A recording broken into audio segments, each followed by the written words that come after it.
एक नाटक की प्रस्तुति करने जा रही हूँ। मेरा आपसे अनुरोध है कि आप इस नाटक को ध्यानपूर्वक देखें और अपने मन में विचार करें कि हमारे समाज के लिए संविधान क्यों आवश्यक था। तो चलिए शुरू करते हैं एक छोटे से नाटक की प्रस्तुति, संविधान के निर्माता की कहानी कक्षा 9वीं के उदाहरणों के साथ।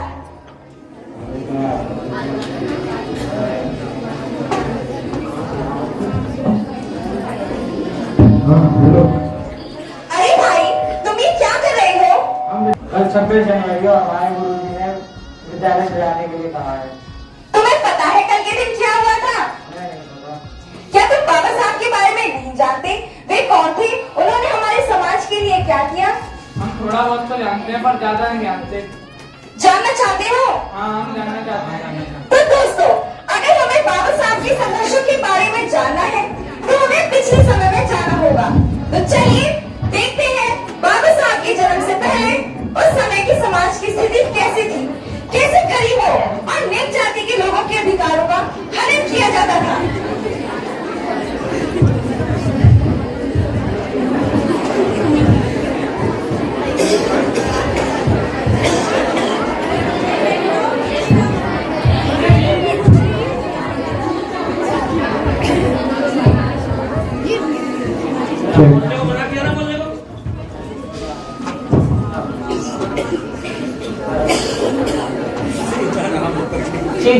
निम्न प्राणी पापी, तूने मेरा धर्म भ्रष्ट कर दिया। अब मुझे गंगा से गंगा स्नान करना पड़ेगा। चल हट।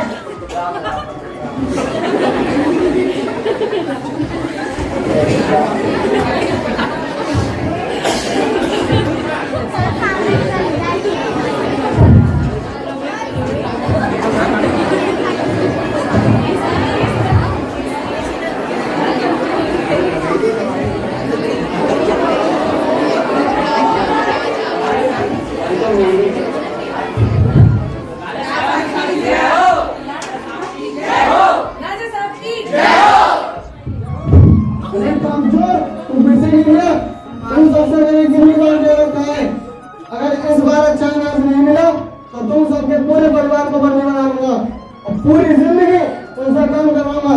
चल खड़ा हो, चलो काम करो, काम चोर। तो दोस्तों, आपने देखा कैसे समाज में जातिवाद का जहर फैला हुआ था, कैसे गरीबों को प्रताड़ित किया जाता था, उसे जबरदस्ती कर लिया जाता था। तो चलिए आप देखते हैं घर के अंदर बालिकाओं की शिक्षा की स्थिति।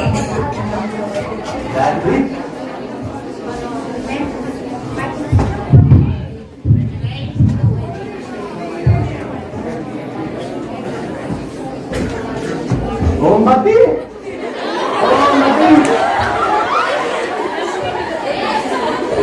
उसका खाना बना के गए। अरे जा, क्या कर रही है?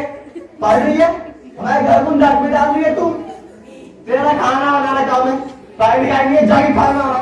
पिताजी, मुझे पढ़ना है। पढ़नी बात चल, खाना बना के चल।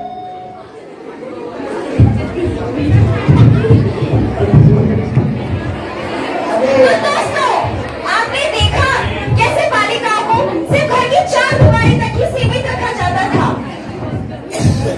उनको पढ़ने का कोई भी अधिकार नहीं दिया गया था। अगर वे पढ़ने के लिए अपनी आवाज उठाती तो उनकी आवाज को बड़ी बेरहमी से दबा दिया जाता था। तो चलिए अब देखते हैं पूजा पाठ और धर्म की स्थिति।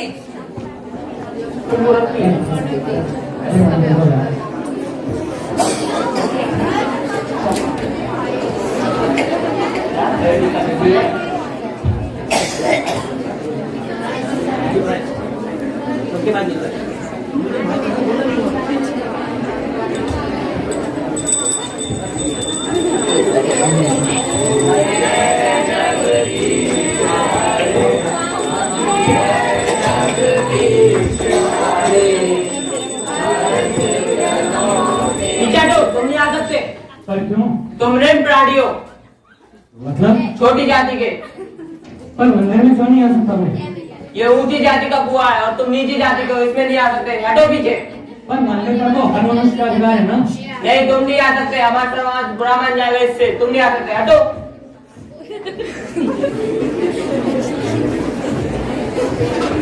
क्या बात है? तो दोस्तों, आपने देखा कैसे मंदिरों में निम्न जाति के लोगों को आने का कोई भी अधिकार नहीं था। तो लेकिन दोस्तों, फिर वह समय भी आया जब इस कटीले वन में एक पुष्प खिला और हमारे बाबा साहब भीमराव अम्बेडकर जी का जन्म हुआ। तो चलिए देखते हैं फिर एक सोच उनके बाल्यकाल के दौरान।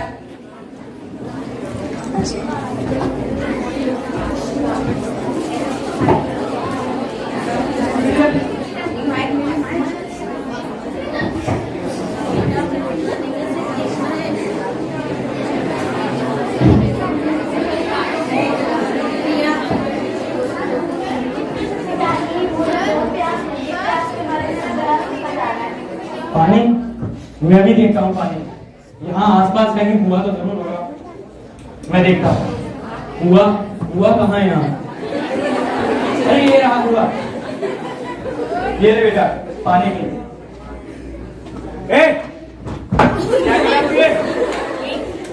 मैं अपने बेटे को पानी पिला रहा था। नहीं, तू अपने बेटे को पानी पिला सकता। पर क्यों? क्योंकि तू निम्न प्राणी है। पर पानी पिलाने से किसी निम्न प्राणी का क्या मतलब? नहीं, क्योंकि ये कुआं बना हुआ है, ऊंचे लोग इसका प्रयोग कर सकते हैं, तुम जैसी नीची जाति नहीं। पर मेरे बेटे को प्यास लगी है तो उसे और कहाँ पानी पिलाऊंगा? मुझे कुछ नहीं सुनना, तुमने इसको कैसे छुआ पुए को? तो अब पानी कहाँ पिलाऊं? अब तू हमसे जबान चलाया है, हम ऊंचे लोगों से। आप जबान चलाते देख क्यों रहे हो?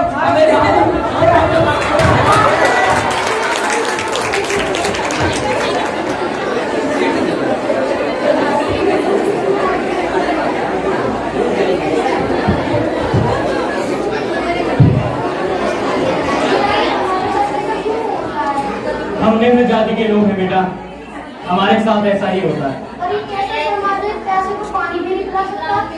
हमारे साथ तो सदियों से यही होता आया है बेटा, और ये समाज हमें कभी इज्जत नहीं दे सकता। और ये कैसे संभव है?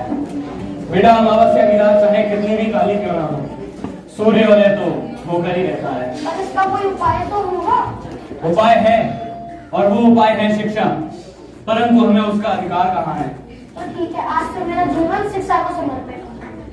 तुझे पढ़ना होगा, तुझे मेरा ही नहीं भारत माँ का भी बेटा बनना होगा। पर बेटा उसके लिए विद्यालय में दाखिला कराना होगा, और उसकी हमें कोई अनुमति नहीं देगा। तो एक बार हम प्रयास तो कर सकते हैं। ठीक है बेटा, तेरी खुशी के लिए यह प्रयास भी करके देखता हूँ।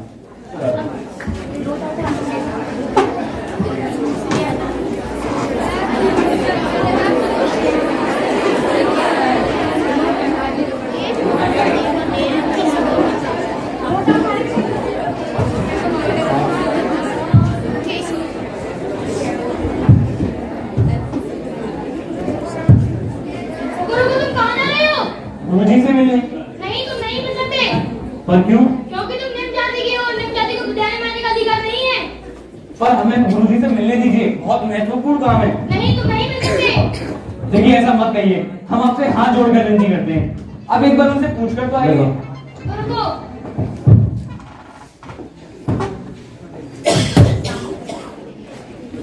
गुरुजी कुछ निम्न जाति के आपसे मिलने की अनुमति मांग रहे हैं। नहीं, हमने कितनी बार मना किया है, निम्न जाति के लोगों को अंदर आने की अनुमति नहीं है।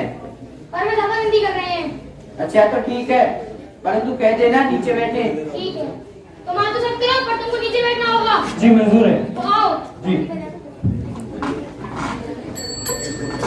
गुरुजी, गुरुजी अपने विद्यालय में मेरे बेटे का दाखिला कर लीजिए गुरुजी। नहीं, पर क्यों गुरुजी? तुम निम्न जाति के हो, तुम्हें पढ़ने का कोई अधिकार नहीं है। गुरुजी ऐसा मत कहिए, गुरुजी इसका भविष्य बेकार हो जाएगा। ये पढ़ना चाहता है गुरुजी। नहीं, इसमें मैं कुछ नहीं कर सकता। गुरुजी ये बहुत मेहनत करेगा, ये बहुत तरक्की करेगा, यहाँ के विद्यालय का नाम रोशन करेगा गुरुजी। मुझे तो नहीं लगता। गुरुजी ऐसा मत करिए, मैं दिन रात मेहनत करूंगा। अगर आपको मुझसे कोई शिकायत हो तो आप मुझसे कहिए, पर इसे पढ़ने दीजिए गुरुजी। अच्छा तो ठीक है, परंतु मेरी कुछ शर्तें तुम्हारे बच्चे को माननी होंगी। जी आपकी कोई भी शर्त मंजूर है मुझे। तो फिर सुनो मेरी शर्तें। जी। मेरी पहली शर्त है, तुम्हारा बच्चा संस्कृत नहीं पढ़ेगा। जी। और दूसरी शर्त, ये कक्षा में सबसे अलग बैठेगा। जी। और तो और किसी वस्तु को हाथ नहीं लगाएगा। जी। और रही तीसरी शर्त, अगर कर्मचारी नहीं तो इसे सफाई भी करनी होगी। जी आपकी हर शर्त मंजूर है मुझे। हाँ तो तुम्हारे बच्चे का दाखिला हो जाएगा। जी आपकी बड़ी कृपा होगी। आ जाओ बेटे, आ जाओ।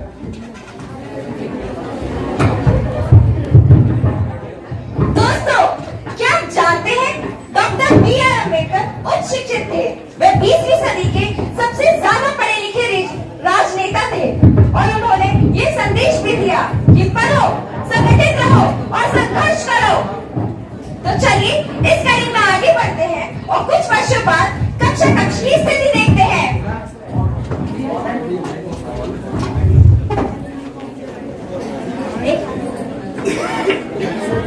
बच्चों, आज की कक्षा विषय गणित। बोलो बच्चों, 1 2 3 4 5 6। मैंने अपना काम समाप्त किया, क्या मैं बैठ सकता हूँ? बैठ जाओ। नहीं गुरुजी, ये यहाँ नहीं बैठेगा। अगर ये यहाँ पर बैठेगा तो हम यहाँ से चले जाएंगे। अच्छा ठीक है, तुम लोग शांत बैठ जाओ।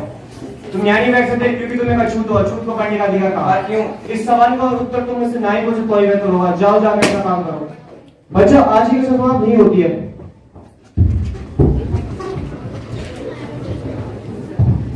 आज की कक्षा वैसे अंग्रेजी।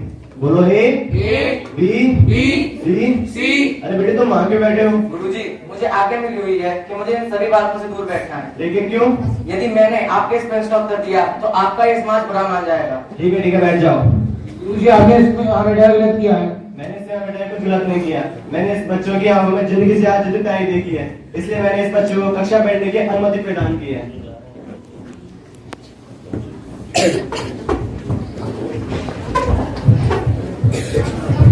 तो दोस्तों, प्राचीन हिंदू समाज के नियमों के अनुसार निम्न जाति के लोगों को पढ़ने का कोई अधिकार नहीं था, केवल उच्च जाति के लोगों को ही पढ़ने का अधिकार था। लेकिन दोस्तों, कहते हैं ना, जब किसी चीज की लत लग जाती है तो इंसान की पहचान बन जाती है, और हमारे बाबा साहब को भी पढ़ाई की लत लग गई।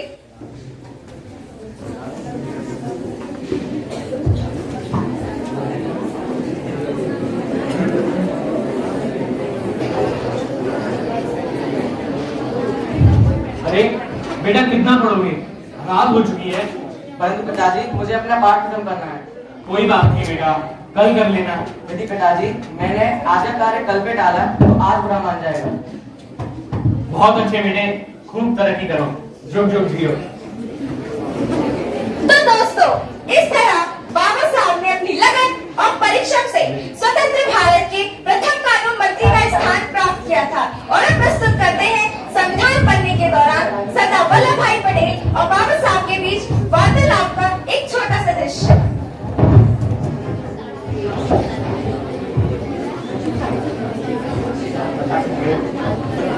नमस्कार पटेल जी। नमस्कार अम्बेडकर जी। आपने मुझे कैसे याद किया?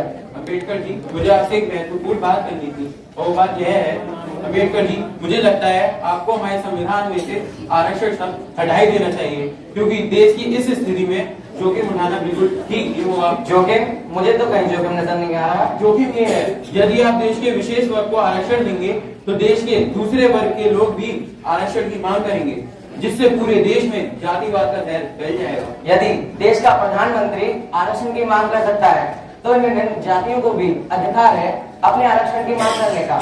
और यदि आप जहर की बात करते हैं तो जहर तो आज तक स्त्रियों ने और हम जैसे निम्न प्राणियों ने सहा है इस सामाजिक कुरीतियों और बुराइयों का। किंतु मेरा आशय वह नहीं जो आप समझ रहे हैं। यदि आपको इस संविधान से कोई आपत्ति है तो मैं कानून मंत्री के पद से हटने के लिए तैयार हूँ।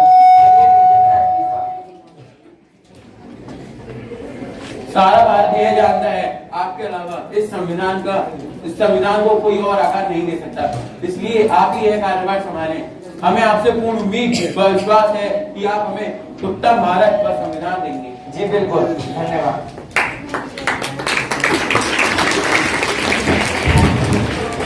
तो दोस्तों, बरसों तक अंग्रेजों की गुलामी सहने के बाद भारत को 15 अगस्त 1947 में आजादी मिली थी और उसके करीब 3 वर्ष बाद हमारे देश में संविधान लागू किया गया था।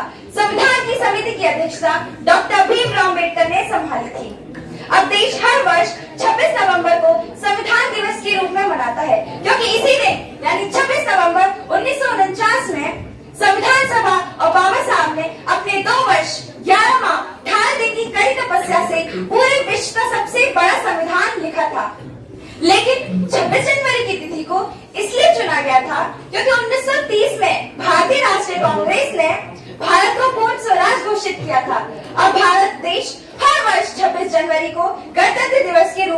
आता है। आज आपने इस नाटक में देखा कि हमारे देश में कितने भेदभाव होते थे। वे भेदभाव रंग, जाति और धर्म के होते थे। उन लोगों को कुएं में से पानी नहीं पीने दिया जाता था, उन लोगों को मंदिरों में भी नहीं जाने दिया जाता था, यहाँ तक कि लड़कियों को शिक्षा का अधिकार भी नहीं था। लेकिन 52 साल में इन सब अत्याचारों के विरुद्ध अपनी आवाज उठाई और समाज में एक समानता की भावना जगाई। इसलिए हम उनके ये प्रयास कभी नहीं भूल सकते। जय हिंद, जय भारत।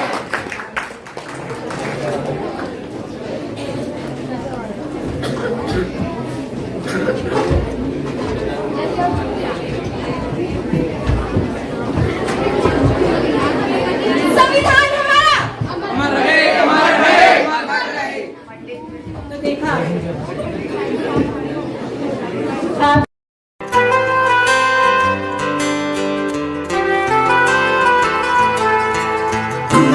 ब्रह्मा गुरुर्विष्णु गुरुर्देवो महेश्वर गुरुर् साक्षात् परब्रह्म तस्मै श्री गुरुवे नमः।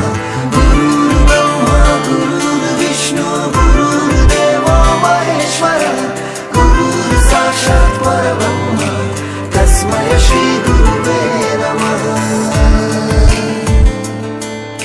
हुनर को हमारे तुमने तराशा, आँखों में झांकी तुमसे ही आशा, इरादों के बस्ते तुमने भरे, मुट्ठी में ख्वाबों की जुगनू रखे, गम छुपा के अपने खुशियों का पता दिया, कर्ज ये हम कैसे चुका